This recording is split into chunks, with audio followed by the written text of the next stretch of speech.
Appreciate you, bro. Appreciate y'all for having me. You were at Pro Day just now. Actually, let me rephrase that. We got Clay Moffitt. Hey, I appreciate it. I'm just gonna sit over here, cross my hands, put my hands right over. I'm sorry, I messed that one up. I'm not a special guest. I'm just a guest. Let me try this again. Welcome back to Mik'd Up. We have Patrick Queen and my good friend Clay Moffitt in studio. I appreciate that, Mike. There you go. were ripping on me yesterday. Just leave me out today. It's all good. That's See how that's this what friends do. It's good, clean fun. That's what friends do. I'll get into because what you do is kind of cool. Because you were an athlete. You obviously are Tommy Moffitt's son, so you understand the training side of it. That's right. And then you've built a relationship with a lot of guys. So you train Patrick, right? He trains you a little bit, or y'all train together, I guess. Now, so he works out with you. Yeah. And then some other guys. So we're gonna get into that, but this ain't about you, right? Perfect. Okay. I know. Hey, I don't want it to be about me. I don't play in the NFL. We were talking a little off air. You were at the pro day. You saw some of the guys run. You made your money on the field, obviously, based off of what you did at LSU. But when you ran, and people actually saw it, the speed actually in person is when you really, really took off. Being at pro day, does that bring back? One, does it bring back memories? And two, what do you see? Did you give any of these guys advice on how to approach this type of thing? Because they're getting poked and prodded, and they're getting picked apart basically at these types of things. Yeah, so just being there is bringing back a lot of memories. Obviously all my friends were there. Jacoby was there, Grant, Caleb, all those guys. So I got to see them again. And then just seeing John Trey and Derek and all those guys, Cordell, Flyer, Neil, there's nothing that you could really tell them. You could be let's go. You could cheer them on and do stuff. But until you're actually in that moment, you're still going to be nervous. You're still going to be anxious to do stuff. So there's really nothing that you could obviously tell them. But, you just try to be there and support them. What goes into the training for that? You know what I mean? Because obviously you train for the 40, you train for all this stuff. Is it stuff that you've already done, or is it a specific? I guess this is a question for both of y'all. Is it specifically training for the 40, training for the cone drill, training for whatever it is that you train, or is it already mixed into the stuff that you're doing throughout the course of the year? Yeah, it really works. It really depends on where you work out at. So I was with Mo at IMG, and we did certain stuff on certain days. So certain days we'll just run, or certain days we'll just work out, or some days we'll do both, just depending on how he had it set up. Right. And I know other places they'll probably do all that stuff in the same day all the time. So it really just depends where you work out. But it's just for the 40 for me, my back end was explosive. It was crazy, but my front end wasn't that good.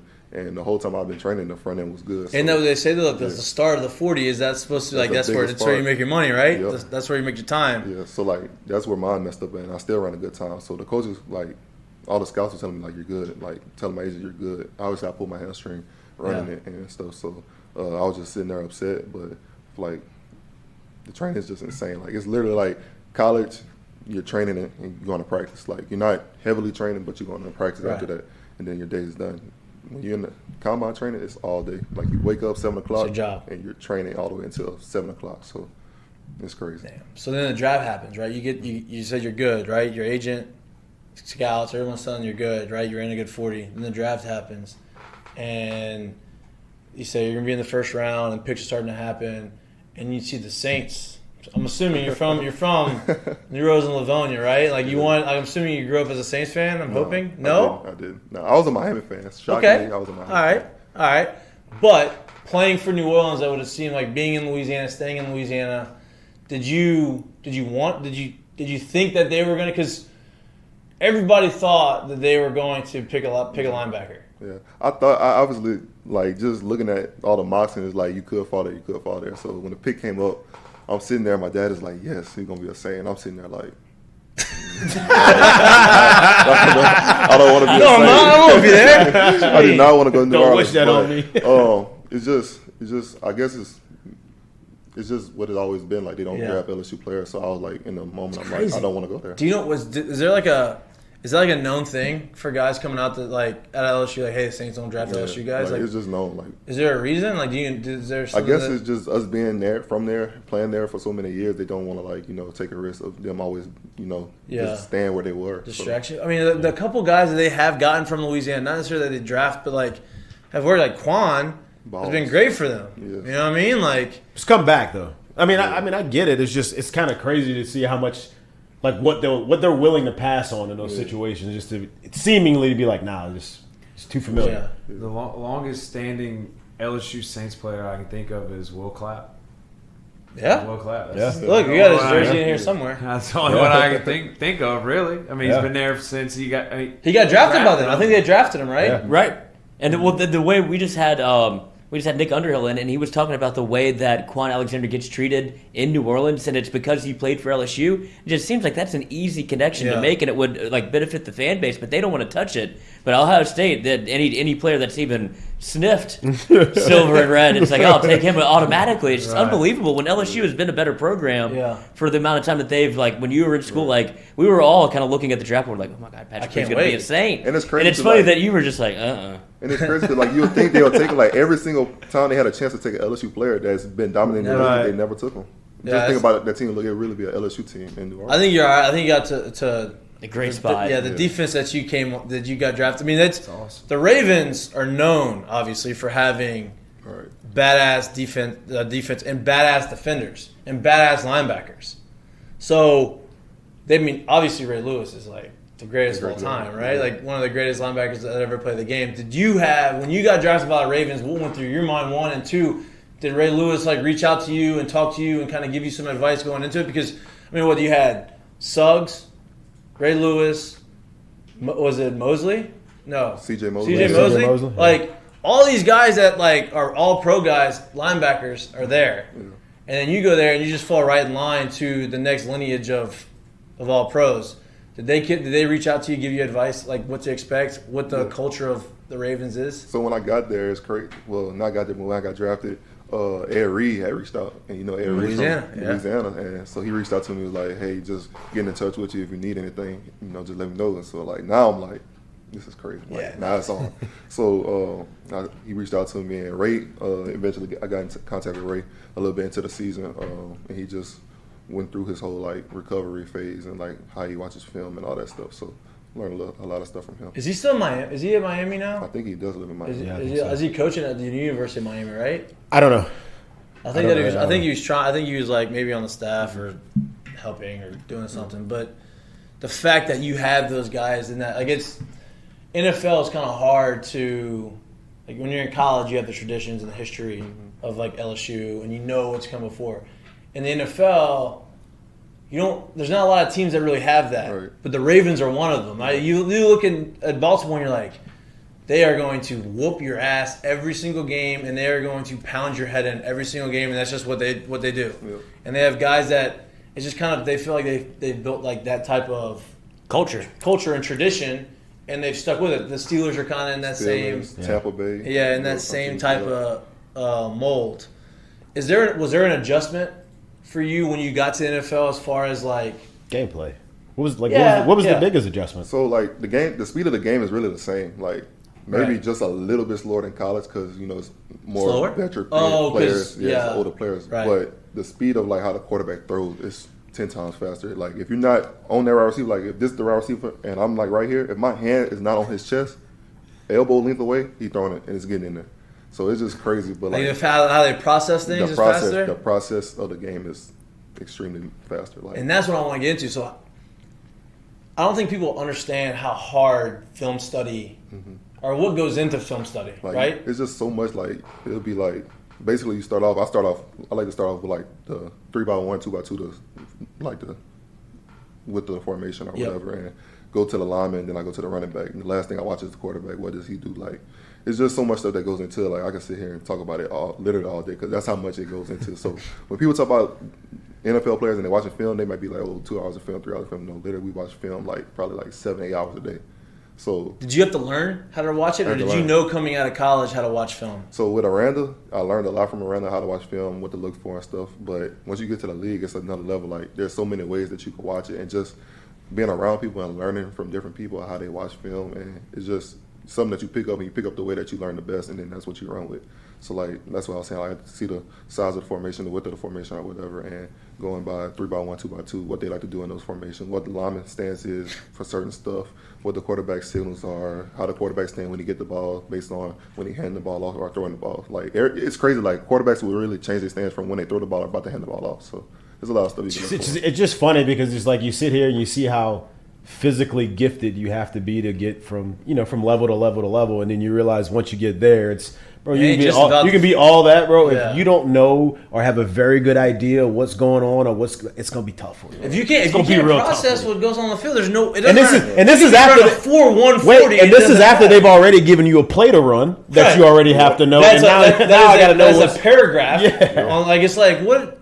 And it's so crazy because like people really just don't understand like for that one play, like we probably have like maybe 20, 25 plays that we practice, like of defense, not the offensive plays. Side. Yeah. Right. So now we gotta. So now we gotta go over the offensive plays, which might be 80 plays, 90 plays, and we gotta learn. All right, these are the plays they like to do. So now you gotta put your defense against their plays. So like they just don't understand. And it's like it's so much now. Once you're in the game and you gotta process it, it's like experience. It comes with experience. So the more experience you get, the better you get, obviously. So like when you see videos of like Luke Kuechly, and he's calling out the actual play of what's going on the field. Like you respect that a lot more now. Like damn, like a lot of work and a lot of time and a lot of experience went into that. Yeah. Like he's not just waking up doing that. I'd say who's some guys, whether it's offensive or defensive, obviously since you have to watch so much film, who's some guys that you see on film and whether it's their preparation, how they play, how they move, whatever it is, they just stick out. That you just like, Jesus, like what is that? It's a lot of players. I'll say Jesse Bates, when I watch film, like just watching other defenses and stuff, he sticks out a lot. It's just the way he moves to the ball, knowing where the ball's going to be at. Bobby Wagner, I didn't watch him this past season, but the year before, he knows a lot of stuff. Just it's a lot of players. I could go. The list goes on. Offensively, just not even. I don't know what his preparation is like, but knowing like when we play Nick Chubb, like I'm knowing like it's gonna be a good game. Like he's about to run the ball. Yeah, it's gonna be on. Because you're gonna be active. Yeah, it's gonna be a solid back. So, but the league is really like just about everybody's like prepared all the time, and like Bill Belichick said, like you lose more games than you win, and literally like you'll mess up one play a game, like you could literally have the best game of your life. That one play you mess up and it's crazy. And it's like little stuff too. It ain't. It's not like if you not just step off. Your step literally like if I'm one gap in the wrong way, head on the wrong side, touchdown. All of that. Yeah, it's crazy. That really intensifies the word professional. Like, No doubt. I'm a professional football player. That's what being a professional football player entails. But it's like you're not just playing football. I mean, from the mental capacity you have to have, and then be physically able to do it on the field, you're a professional. Yeah, and it's more than just playing sport. Like it's more than just being an athlete. Like that, like the preparation. You have to be organized. You have to be disciplined. You have to be like intelligent to understand it. Like that goes way beyond the on-field stuff. And that's how you listen to Tyron come into Baton Rouge and go and speak to the PMAC and go and he was in here talking to us, and just like you listen to these guys that are high level performers on the field. You listen to them talk and you're like, okay, I see why. Yeah. Like it's not just because you're a super athlete. It's funny too because it makes you think too. Like you sit there and you watch a game on Sunday, and knowing or hearing how much prep is going through the week. And then you see that one particular play where you see maybe two defensive guys looking at you like, what's going on? Like to have an idea of how much had to have been changed or not was for them to be sitting there like, what's going on? And then the play happens, you're like, God damn, some shit must have really went on. It's so crazy. Like, I mean, think about that. I'm serious, man. Because like the night before, like you'll be sitting there, you'll be watching film, and you'll be going through all the stuff. You'll be like, good, got it, good, everything good, great. You get to the game, and it'll be like he said, that one or two plays, like you'll be like, what the hell is this like? So everybody looking around. So we just like sitting there like, okay, we about to run the defense. Just stick to your keys and stuff. And sometimes it works, sometimes the offense gets over on you. But like people just don't understand. Like it's really like a game of chess. Like it's. Did you have like a welcome to the NFL moment? So like for me, I playing baseball, when I got to the big leagues, my welcome to the big leagues moment, it was like very subtle. Like sometimes some people have like but mine was. I got walked in Los against the Angels, and Albert Pujols was the first baseman, and it was like I battled and had to get a bat, and I got walked. It's nothing, and I get on first, and he's on first, and like first baseman, and you talk, and he taps me on the ass, and says, "Hey, good AB, kid," and I'm like, "Thanks, man." And I'm like, "All right, now I gotta try to steal second base, but like I kind of want to talk to Albert Pujols at first base." I mean, like that was like my I looked around. I was in LA. We're on TV. I was like, damn. Okay, I made it to the big leagues. Like, did you have like a moment that, And it could have been a play that you made or like a moment, like something like that. Honestly, I always say like the practice part with like Patrick Ricard pulling to the hole, and I'm sitting there, I'm like, That's what we're talking about. That's a big motherfucker. yeah. But honestly, now seeing like your perspective on it, probably like not even Patrick Mahomes. Like I was like, damn, I'm playing against Patrick Mahomes. But like when I saw Aaron Rodgers, lined up across him this year, I was like, bro, I'm really playing Aaron Rodgers. Right. One of the greatest of all That time. first year, like, oh shit. Like, so like this second year, I'm sitting there like, He's this unvaccinated. Aaron Rodgers.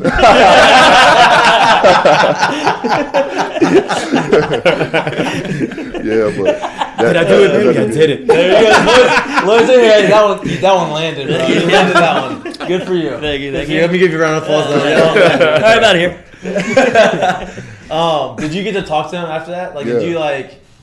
Is it so like? Is it frowned upon to like be a fan of somebody after the fact? Like in baseball, like I'll get it if I. This is my biggest regret. But a lot of guys will do it. Like if I'm playing someone, like if I'm playing against Mike Trout, and we're in the other dugout or the other locker room, I buy a jersey. Our clubhouse guy sends it over to him. He signs it, no problem. Sends it back. That's like a normal thing. I know there's jersey swaps in football, but like, is it like welcomed or frowned upon for you to like, hey, after the game, like go and talk to Aaron, like, hey man, you know, I respect you. Like I'm a fan. It's cool. Like everybody chill, everybody laid back. Like football is really like a family. Like everybody like want to see everybody succeed. Honestly, like and just like going up to him after the game and talking to him and like he told me something like that just stoked me. I ain't gonna say it on air because like I don't want to upset nobody that's over there. But it was like it's awesome, crazy. Like just one of the best ever. Like I grew up playing with on Madden. Like everything about him, just love and just being able to sit there and talk to him. Damn, that's awesome. Electric. That's awesome. Have you played? You haven't played New Orleans yet, huh? Haven't we do? Y'all play this season? Well, we played a pregame, but but like during the season though, have y'all play them? Is it scheduled? Is that they on the schedule this year? Is it here or is it there? Here. Are you looking forward to that? Oh, shit. You have some. You get ready. You get your tickets ready. Yeah. How does that work? Do y'all get a certain amount of tickets? 2. 2 tickets. That's You get it. 2 tickets and you pay for them. And you gotta pay for that. Roger. So I we knew that pay. part of it, yeah. Baseball, you have to pay. You pay for the tax of the ticket. You don't have to pay for the full ticket. Yeah. And you can like. Can you get like if you had teammates that didn't have anybody, they can transfer you their tickets. Yeah, but you still gotta. But you still gotta pay the tax. Yeah. I guess y'all pay the whole ticket. The whole ticket. Damn, we only had to pay for the tax of the ticket. Except when you play in New York, tickets are way more expensive. So of course, you get to play. I'll play in the Yankees, and I get phone calls like, "Hey, you think you can leave me 4 tickets?" I'm like, "Well, we're playing on Friday, Saturday, Sunday in New York, and no, because the tickets are $200. Like I don't even know you. Like I'm not really that close to you. Like I really don't want you to. I'm not paying for it. If you want to pay for it." And people don't understand that. Like that's like people don't understand. Like every city that we go in and we play in, we get taxed. So like instead of our game check being 40,000, now it's 18,000, 19,000. Like so. Yeah, and there's a lot that goes like, depending on where you oh, play, right? Yeah. and they look at the money, they're like, oh, well, it's still like, I'm like, no, but we have to take care of our bodies. We have like, there's a lot more that goes into it than just like, oh, we're getting that money and we're just gonna pocket that money. Yeah, Like, it doesn't really work that way. Like a you massage is $300. Yeah. Like, I'm paying that twice a week, 3 times a week, Right. sometimes depending on what I need. And, Needling. but wait, you got to talk because it's not just the Don't massage. say Like, anything. people I'm think not it's kidding. literally just lay on the table. It's the one There's you much really more to don't it. want. Yeah, like, like it feels the terrible, heat but I is have to about- do it. Like that stuff hurts. Like they That don't hurts. like elbow, needling. I'm on the table stretching, sweating. cupping. I'm like, okay, all right, enough. Like, give me like a 5-minute break real quick before. Right. Yes, they're beating you up, but that people don't realize that, you know. And so they think that the tickets are just free and whatever. Like, yeah, so I get it. That sucks. I got to pay for the whole ticket. It's a lot of money that you spend. But An NFL player deserves every penny that they earn. No doubt. No matter how much money or No how big your doubt. contract is. Even the ones they don't get paid that are not guaranteed, they earn them Yeah. too. You said it. I never really heard it like this. You said it yesterday when we were training, but like we're working out, and he's like, "Bro, literally for how many weeks you play? 18 weeks out of the year, plus whatever you're practicing." He's like, "We're like killing our bodies." Like, I mean, just totally. You're going through a car wreck It's a every car crash game. every play. every play, Every play. every play. And I stopped and I was like, "Yeah, I mean, you are." I said, and that's why you're in here. It's like you're building up your body Hey. to where when you go through the season, you're basically like whenever I get them, like even in baseball, I mean, you play 160 games, 62. 162 games. Even when I get baseball players back from like, them playing, it's like they're so broken down, and especially you guys. It's like Well, but baseball doesn't. We don't put No, you baseball don't put players the don't put physical- they don't put as much attention on our bodies as much as like No. like the guys that do, like they feel great, Yeah. you know. But so many games, so many days in a row that you're like, You just grip it and rip it. yeah, I don't want to. You play baseball. Yeah. What position did you play in baseball? Second and left. Second and left. Can you imagine this big motherfucker playing second Second base? I've seen this big motherfucker in the cage hitting. Like what?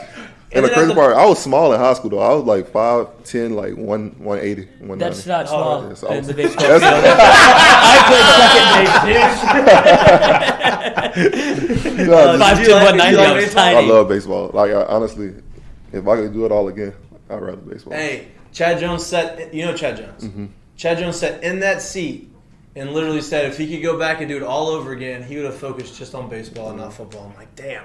He could play. And yeah, he was The good. sport is much more relaxed. Like, yeah, you playing every day, but it's much more relaxed than football. Football is constantly you're worried about something. You're always trying to be better than somebody. Obviously, you're doing that in baseball too, but it's a different extent. Your body getting pushed every day to its final limit. It's more of a mental. It's more of Yeah. a mental battle in baseball Yeah. than anything. I feel like just because you fail so much, but Yeah. But see, I don't really think that's much of a question right there on Yeah. that part of it, right? yeah.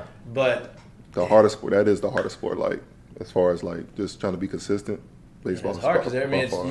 it's so much like there's because I grew up playing football. Like football is my number one sport, and then baseball. Like it was just nobody in my family played baseball. It was all football, and so I think about baseball. I'm like, damn, I wish like I suck right now. This guy keeps striking me out. Like I want to try harder, but the harder you try, the worse you get. Something like, man, I wish I was just playing football because if I fucked up, I could go and like Just go harder. Just go harder. Yep. Play harder, and I'll be better. In baseball, you do that, it's worse. Yeah. And it's like it's crazy that you say that because like you're obviously on the other end of it. But I mean, I can see it. Yeah. You know, some people that don't play baseball would never get it, but Yeah. you played it growing up. Yeah. So Yeah, I understand. yeah, homers.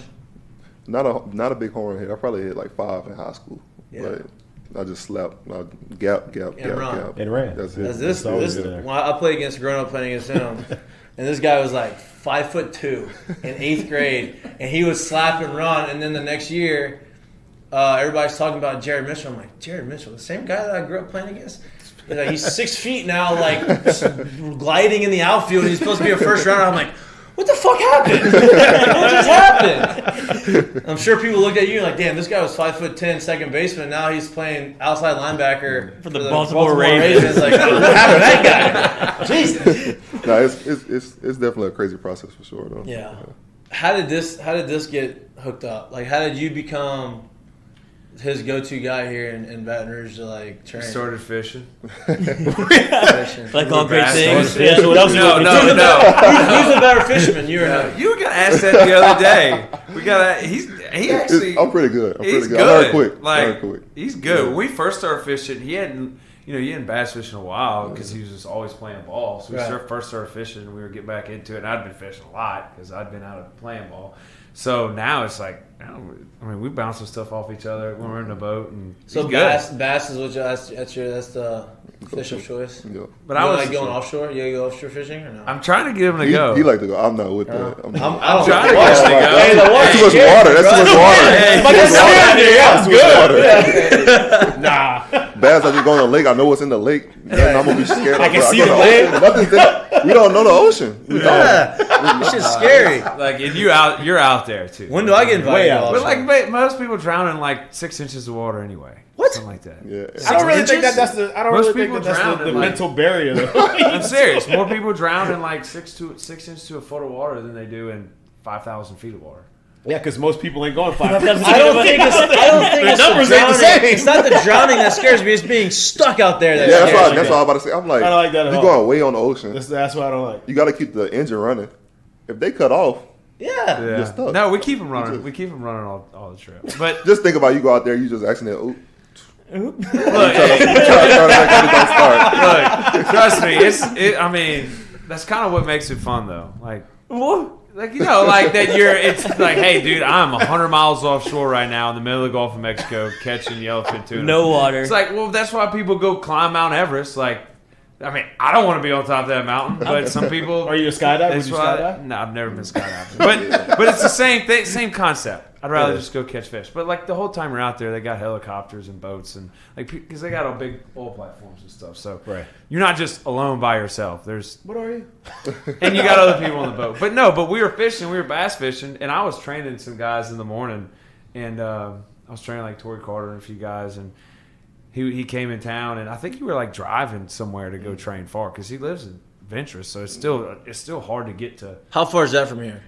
Ventures, like 30 minutes. That's not bad. Which it wouldn't be mileage wise, it's not far, but crossing that bridge, Yeah, is yeah, just yeah, so yeah. bad. Disaster. Traffic. So yeah, I don't get it. I don't understand. Rather go fishing. 7 o'clock in the morning. Yeah, I have no idea. Heck. It makes zero sense to me. Sorry, go ahead. But no, we were just talking. He's like, "Hey, you training guys?" I was like, "Yeah." He was like, "Can I come train?" I was like, "Absolutely, cool." So we just joined the group and started working out together. And then he mainly you get to go fishing after you get done training and hang out, and I go to work. So but it's been good. It keeps me off my ass, sitting because dude, when I got done playing, I started sitting around a little bit. Yeah, we talked about it. Wow, that's I mean, hard.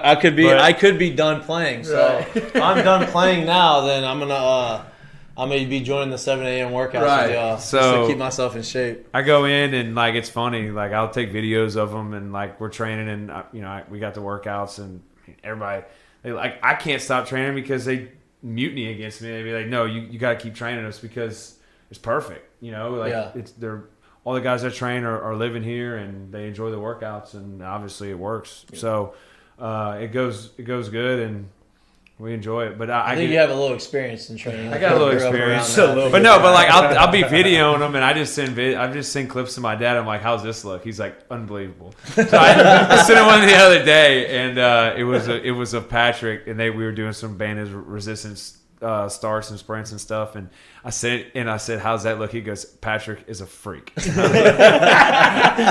because I can actually literally see him I excited. can hear him saying it. And he goes, "Other guys, they need a little work." Oh, how long is your off season in back? Like you live in Louisiana all off season? Yeah. So how long is the off season? It depends. So like my rookie year, we lost second round of playoffs. So I was coming back in February, like the first week of February. This year they make the playoffs, so I was here like beginning of January. And when do you have to go back? So, like was it OTAs? Is that the first thing you had to go back for? COVID year we didn't have OTAs, and then this upcoming year, I think we went when I went back like July, like late July. So like this year I'm gonna be back in June. Damn, that's a pretty good break though. Yeah. So then you're back in June and you're gone. You're in Baltimore for the rest of the year, rest of the season. You like Baltimore? The city? Yeah. It's tough. It's Where in different. Baltimore? Where in Baltimore do you live? So I'm like I stay 5 minutes from the facility. Like So you're like, that's the Inner Harbor or whatever? no, that's where the stadium at. So like where I stay at is like Owens Mills. Like it's like it's country. Like it's country, but it's not our country. Yeah, right. It's their type right. of country. So Okay. He always talks about how good the food is. Okay, I was about to say. Okay, so not the food, but are you like a breakfast? Do you like breakfast? Are you a breakfast guy? Yeah, I eat breakfast. All right, so there's a breakfast spot there, and I'm gonna forget they have Captain Crunch French toast. You know what I'm talking about? Do you know? But I don't know the place. I don't know the place. I know Damn, what it's you're like this talking small hole in the wall spot, but it is. I gotta get the name and let you know, but it is awesome. about. Yeah, let me know. So if you like French toast, I'll go there. It is bomb. That's where we used to go when we played the Orioles. That's where we'd wake up and I would go every time. I'll get the name of it and get it to you. Yeah, let me know. I'll go there for sure. Yeah. But the food, Crab cakes? I'm not a crab cake guy. I'm Yeah, not. that's And it. like, Crab cakes and football. they be giving me so much talk about it on Twitter because like I say like crab cakes are not good. Like Yeah, they try to say crab cakes are better than boudin ball, like, which I don't understand how. It's not Like even it's two close. different tastes. Like Yeah. and then like Jimmy's, everybody loves Jimmy's and I love Jimmy's too, but I don't like crab cakes like that Right. much. So Jimmy's is known for crab cakes. So when I go to Jimmy's, I don't get the crab cakes. I get other stuff because they got great like other food, seafood and stuff. So people was going back and forth with me, and I guess Jimmy saw it, and then they on Twitter blasting me. So I'm like, well, all I said is I don't like crab cakes. I don't say I don't like your food. I said crab cakes. Yeah. So, but I mean, it is what it is. I just feel like Louisiana food cannot be. It can't. I mean, it's too much flavor. Yeah. And like you get their seafood. And I'm assuming in Maryland and Baltimore. Are you talking about Jimmy's?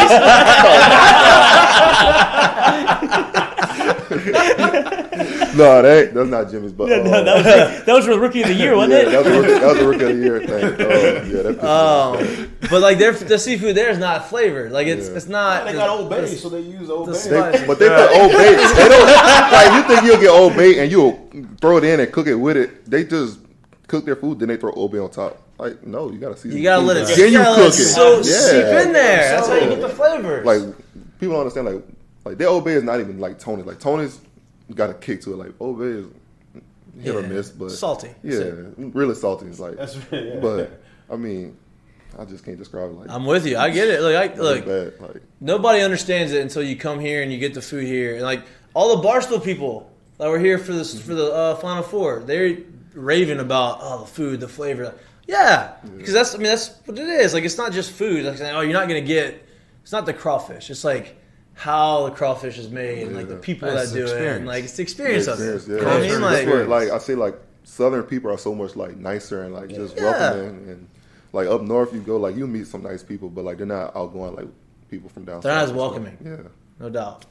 I want to take you back to 2019 if you don't mind. Whenever obviously LSU gets on a run, but you weren't even a starter at the beginning of the year. Then you ended up being the MVP of the national championship against Clemson. Kind of take me through that grind of starting in the offseason. Obviously, new offense. Joe Burrow comes into play and kind of hits his final form. So if you can kind of walk us through the kind of your start essentially at LSU and how you got to be where essentially top 3 and rookie of the year voting for the defensive player. Which is bullshit. Yeah, my ass. It's all good. So basically, high school I didn't play defense at all. Like I played maybe like 5 games of defense in high school. Yeah, I played running back. So got to college, learned how to play linebacker. Freshman year, I was balling in the scrimmage, but I didn't know defense, so couldn't play.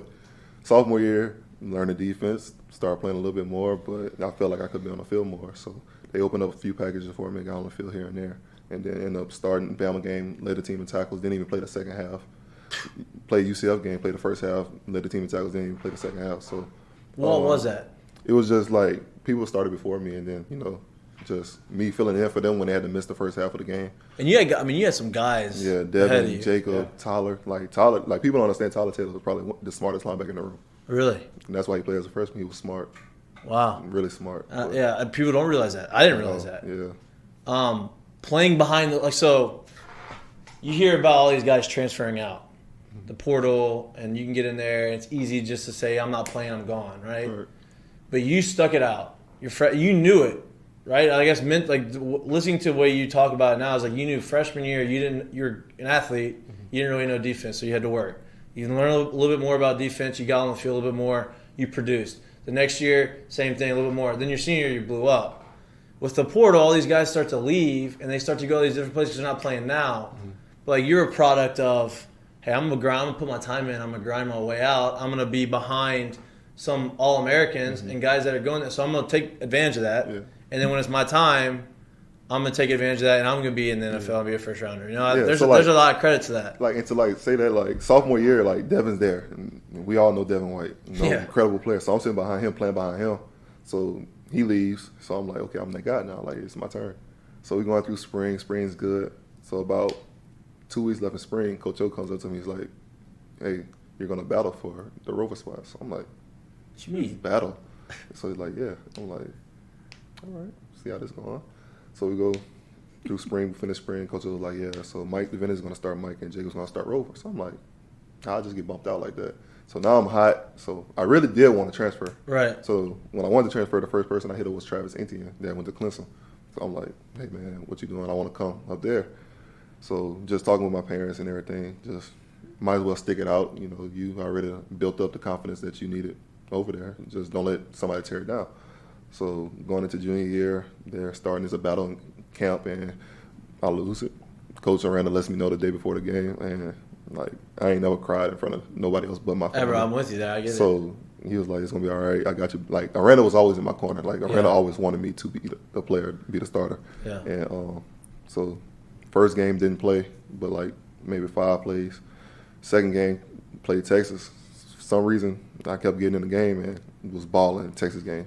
So come week 3, we played Northwestern. I played like maybe 3 plays. So I'm like, what's going on? And just so happened, week 4, Mike doesn't play. And Or not hurt, yeah. The rest is history. Damn. Wally Pipp. Wally Pitt. But I mean that like I didn't know that. I don't know a lot of people like the behind the scenes is so fascinating to me. Like what go like mentally It's because it goes. tough. There's a lot because like tough. you work your ass off to get to that position. You Yeah. feel like you've done enough to earn that position, and then it gets taken away from you for no reason. Yeah, like I literally stayed under Devin wing the entire time. Like Yeah. he was there. Like anything Devin did, I was trying to do better. So when we worked out, I was trying to be better than working out. When we ran, I was outrunning Devin. Like I was trying to be better than Devin. Like, and that's why you are where you are. Exactly. Because that's hard to overcome, dude. But see, I mean, you said it perfectly. It just speaks to the culture of, I think what's lost a lot with the transfer portal the way it is and everything is that you have control over everything that goes on and how you can maneuver yourself, Yeah. right? And I think if you talk to a lot of guys that quote unquote make it and go places and do things, that there was a lucky break that they had absolutely no control of, that allowed them the opportunity to And they get took what they've advantage got, of and it. they've taken advantage of it, as opposed to, hey, this guy said I'm gonna start here, so I'm gonna go there. yeah, like I just think that there's something to that. it's gonna be a rude awakening. Like when people get to the league, like you can't leave. You can't leave. Yeah, cheers for anyway. Oh, I'm You not have to starting. beat this Yeah. guy out. Like you go. If you're not playing, you're on special teams. Like, and that's it. Like, and if you probably don't win that position And in if camp, you're unless mad you at get your hurt, you're special not teams, playing. you're not gonna be on the but team then also, anymore. a lot of those kids are probably not gonna understand too. It's like, hey, all right, say you don't win a position, you on special teams, say you don't like it there. If you think that you just gonna bounce and go to the next team, You're like, not. hey, they're gonna like when you get released, it's not. Oh, welcome into everywhere else. People, they all in a way look at you the same way. Yeah. Like, oh, you got released there. Why we want you here? And the crazy part about that is like special team. When we got to LSU, you were playing special teams. Like you wanted to play special teams. Like seeing Jarvis run down special Jarvis, teams. that was the last thing I was Yikes! thinking about Like too. Yeah. you want to play special teams. Like when you come in, Devin was like, "Yeah, y'all need to compete for special teams." Like, so guess what we did? We got there and we competed to be on special teams. Everybody wanted to be on kickoff. Everybody wanted to be on. And punt. that's why it was the best special teams unit in the country because Yeah. people like put pride into Like that. we Right? was juniors still playing special teams. Like we still wanted to play special teams. Like we still wanted to be on punt. Like it's crazy. How close was Devin White to coming back? Because I'd imagine you had, I'm sure you wanted him to, but you also didn't want him Yeah, to like- in a certain sense. It was a conversation. It was definitely he kind of wanted to come back, and it's just you about to be tough out. Like do not come back. Like You can't. You can't come back. You can't. Yeah, We It's love you back. stupid. Get out. Yeah, you go. can't come back. But and then it was just a situation like he knew me and Jacob was coming up, and he wanted us to play. So he was like, "Hey, I'm leaving," and I think it's the best decision just for me and for y'all to just be able to come up and take over now. Did you want to come back because you saw a special maybe 2019 was going to be how close y'all were to Did maybe y'all know? making like, a we- run? Did you know going in? Like it's crazy because I'm gonna come back to that, Yeah. but it's crazy to be like when we lost to Texas A&M in that 7 overtime game, we went into the UCF game, we were still ranked 5th with like 4 losses. So we was literally in the playoffs. We lost our playoff game that week. Really got cheated out of it. Yeah, did. Yeah, we did. Yeah. But that spring when Joe Brady came in, that's when we knew like we was at practice like we was getting toasted. Like every play offense, 50 yards, 40 yards, touchdown, here. And that's when you know Joe Burrow's a dog. Yeah. And like Or when did you know? I guess when did you know Joe Burrow was a dog? we knew Joe was different the day he came in. Like he came in to workouts. Like he didn't work out one time with us. So I think it was like we started workouts maybe 2 weeks already, and then he came in, and like it's the conditioning test time. So Showed Joe up a just little shows punchy, up too. on conditioning test day and runs the conditioning test and smokes it, like passing some of us up. So we looking at him like, okay. And then he had the long hair, so people calling him Sunshine and stuff. Like Jay Jensen, all them calling him Sunshine. And he just comes in, smokes the conditioning test, and then like just from that point on, like workouts, when we do sprints, like he is running, like smoking. Like me and Devin always racing, and he's right there with us. So he could scoot. The dude could scoot.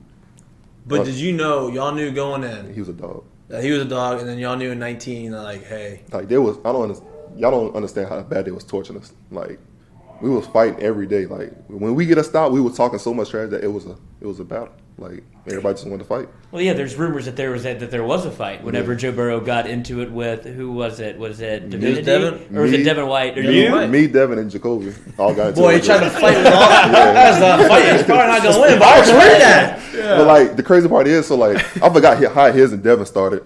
I think Devin was talking trash or something, but Jacoby. So we was at practice, the spring practice, one of the hottest practices ever. Jacoby blisses and hit Joe. So Coach O stops it, and they get up wrestling and stuff, and then Coach O stops it and was like, "Hey, don't hit Joe." So Joe over there sitting talking trash. So I'm like, okay, cool. So the next play come, I hit Joe. Boom. On purpose. On purpose. So Coach O is like, hey, don't hit Joe. I'm not gonna say it no more. So we're like, okay. We get back in the huddle. We're gonna hit Joe again. So Joe rolls out on a pass, throws a pass down. It's incomplete. I'll push him. Start talking trash, jumping in his face, like doing like a little cowboy dance in his face and stuff. And all I see is him just reach back, boom, punch me with the face mask on and everything. I look. I said, Joe really just hit me. And then next thing you know, we were all wrestling. We're on the ground. We're fighting. So me and Joe on the ground. I got Joe in a headlock. And he's sitting there. Helmet. He's punching me in the stomach, like steady punching me. So I'm on the ground. I got him like this, and our bench is that way. So I see him, and all I see is Jacoby running from like 30 yards. He runs in and just smokes Joe. Boom. So we're like, bro, we are bad. Like we gotta stop. Not good. We gotta stop. And then The quarterback. it probably took us like 5 minutes to get separated. And once they separated, Coach O was looking at us. Coach O was like, y'all two are funny. Like, what are y'all fighting for? Why are y'all hitting Joe? Like, it's not that hard. But he was like so calm and chill and like laughing. Like he was just like he knew. Like Damn. We That's are- how you Hey, know. that's You just got gonna to- make that. That's gonna make that November matchup next year in the post game hug between him and Joe. Just make it look a Yeah, little. that's different. why it's always awkward when we meet because like it was just so much stuff. Like it was just always something. Always. That's so funny. That comes out in like the best teams, though. No doubt. It That's, always we does. talked about the It other always day. does. When we won the national championship my freshman year, Jared had Sean Ochinko up by his throat in the dugout one time in the middle of practice, and Maneri was like, "We were trying to break it up." And they said, "No, let him go. Let him go. It'll be good for the team in the long run." And then to get to the point where okay, now we need to step in, and then like they're still best friends, but like you want to have that competitiveness. Like you want to be able to say, fight like brothers, and then at the end of it, it's over. Like it's not. There's no grudges being held. Right. So like that. Like Yeah. that's the stuff I miss about football. It's like you're always in it. You know, Yeah. it's always competing. You gotta love Joe too. The fact that he's fighting them three. Yeah, the three biggest. Are you kidding me? Like, You gotta be to be good. You still gotta be a little crazy too. Yeah. No. Like- Laughing the No, entire time. 100%. Like 100%. Joe is definitely like one of the guys that I say like you obviously like cannot shake up. Like that's why I was just talking to one of my coaches. I was like it's gonna be a way that we gotta find like just to try to get inside his head. But like if you really think about Joe, it's probably not gonna happen. You got 2 on you last year, huh? Were Yeah. they 2-0 against y'all? Yeah. Do y'all speak at all? Well, why after, don't you pour before? salt into the wound? Well, I'm just saying, they went to the Super Bowl. Nah, so I'm like- wondering, yeah. The reason why I'm not so aggravated about it this year is because we were so like hurt. Like we had like 20 You're players right. on IR. And So back-to-back players go I'm down. not gonna Back-to-back plays at corner, I'm not huh? going to make excuses like literally like back-to-back plays like And then one cancel play, practice. Yeah, and then cancel practice. So I'm not going to make excuses like yeah we were hurt, we lost fair and square, but just to be able to like go back and like see how we lost and like the reason we were losing like with a different team, it would not be the same, like, honestly. So that's why like I'm so ready for like this year. Like that's why I've been training. Like I came with Clay, started training early. Like I wasn't supposed to start training until like mid-March, and I started training like February, beginning of Right when February. you got back? Yeah, so I love that. I was like, it's on this year. Like I'm not. You play no games. I'm not playing games this year. Like especially with them, like they so good. Like just Yeah. that connection with just Joe and Jamar. Then you got T Higgins. Then you got Tyler Boyd. Yeah. So they got a Offensively. squad. They got a squad. And now they're getting offensive linemen, so now it's Yeah. gonna be harder to get to them. Yeah. I'm sure y'all figure out a way to get to them Yeah. sometime. We gonna But figure a way, but yeah, I know y'all will. they got a squad. How close are y'all in the Ravens? It feels like y'all have a good sense of team with Yeah. Lamar kind of leading the. It seems like y'all like to have fun a little bit, Yeah. but y'all like to obviously win because that's the Ravens culture. But it seems like Lamar has infused like a different culture. Is that kind of what the feeling is around the team? Yeah, like everybody is around Lamar, so like no matter what, they be trying to tear down Lamar like so much, like it's crazy. Like I can't they say balance like he can't throw, like he had like the highest throwing percentage in the league the last 2 years. So I mean, I don't know, but it's just the team just so together. Like everybody in the locker room. Like usually when you go in locker rooms for different teams and stuff, it's like everybody had that group that just certain people hang out with certain people. Like that's how it was at LSU until we won the Natty. Like the year before that we was going into the Natty. Like that team was together, like it was everybody in the locker room. So like that's how our team is. Like everybody talks to everybody. So I mean, we definitely had the chemistry to do Yeah. something. We just need those pieces. That I mean, we it's like missing. every time you hear about teams that win, that's what they talk about. It's like, hey, like everybody was bought into the same deal. Like you just the teams that I've been on that have been good, same way. Teams that I've been on that haven't been good, that were super talented but weren't good, everybody kind of did their own thing. But every good team I've ever been on, it didn't matter if you had a million stars, a whole bunch of nobodies. For whatever reason, it just seemed like when everyone showed up, it was drop whoever you are and whatever you got going on, and it's just about being there. And then they all ended up hanging out together off the field too. You know what I mean? Like it's just a thing. And that's why I say the problem is like now, like everybody try to recruit stars. Like Les Miles was my recruiter and Corey Raymond, and just seeing the guys that they recruited, like Justin Jefferson was 2-star, like Cloud was a 3-star, I was a 4-star. Like we had a lot of guys on our team that wasn't like big stars, but when they got there, they put the work in. Yeah, and you see what they do. Personalities, now, so, have the personalities mesh and be able to know what they're getting into and know what they like. Have a kind of a drive and a direction where they want to go. That goes further than really anything. Like we were so like this is just crazy. Like just thinking about it now, like before the season, like we was like the only time we were going out this year is when we beat Bama, we beat Florida, and we won the Natty, and we stuck to it. So right before camp, we went out one last time. Nobody went out during camp. Nobody went out until we beat Florida. Nobody went out again until we beat Bama. Nobody went out again until we beat.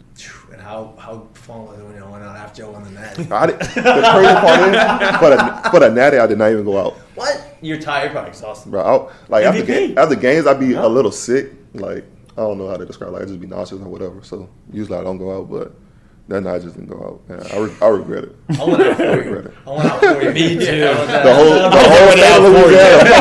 The whole state for you. Had a couple. I was actually up in the suite before with OBJ before he went down. I started dishing out all the cash. He definitely went out for you. Bro, I wish. That's the one night of my life I regret that I did not go out. He's already go win a Super Bowl and go out. Then you'll make up for it at that point. Go out the country. No doubt. Go out to Dubai or something. Dude, I kept you for 40 minutes. I appreciate you coming in, man. This is awesome. I'm a huge fan. I grew up watching LSU football. My dad played football back in the day here. So I grew up watching you. I respect everything that you went through. I expect you staying through it, becoming the guy that you are, and make it to the NFL. So I wish you nothing but the success. Thank you so much. Yeah, appreciate you for coming here, man. This was fun. Thank you. So anytime we come back on here, when you win a Super Bowl, I'll be back. The season, come back. I'll be back for sure. With the ring on. All right. Yeah. Appreciate it. We're gonna go a little break so we can get him out, and then we'll get everybody out of here. Stingley. If Stingley's there at 14, you're gonna put the bug in somebody's ear to draft him. If Stingley is there at 14, I promise you, we're taking him. Hey, heard it here. Heard it here first. Breaking news.